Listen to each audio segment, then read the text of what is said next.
ৰাতিপুৱা ছোৱালীক স্কুললৈ পঠাই সকলো কাম কাজ কৰি দুপৰীয়া আহাৰৰ বাবে যোগাৰ কৰিলোঁ। দুপৰীয়া আহাৰ মানে কি হ'ব, বিশেষ একো নাই আজি।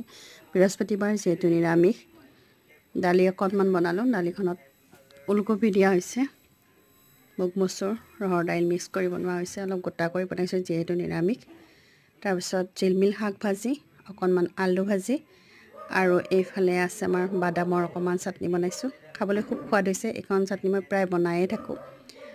একো বিশেষ হেৰি নাই, বাদাম, বিলাহী, জলকীয়া, ধনিয়া পাত আৰু দুকহমান নহৰু দি বনাইছোঁ। বিৰাট সোৱাদ লাগে খাবলৈ। পুৰি পেলাই বনাব লাগে বিলাহীটো। বাদামখিনি অলপ খৰখৰাই ভাজি লৈছিলোঁ। ভাজি লৈ একেলগে মিক্স কৰি মিক্সিত মাৰি লৈছোঁ। এনেদৰে আজি দুপৰীয়া আহাৰটো খালোঁ। তাৰপিছত এওঁ আহি পালে খাই খুব সোৱাদ পাইছে। এওঁ কি ক'লে ভালদৰে শুনকচোন অলপমান। দালিত ওলকবি দিছোঁ, আলু ভাজি অলপ লম্বা লম্বা কৰি, জিলমিল শাক ভাজি, বাদামৰ চাটনি, তাৰমানে মাছ মাংসৰ দৰকাৰেই নাই। একদম এনেকৈ যদি সদায় পায় খাবা, তেতিয়াহ'লে তাৰমানে আৰু মাছ মাংস পাৰি যাব।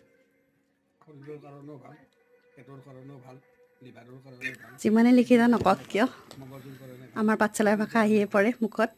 খাই সোৱাদ পালে। ভাল।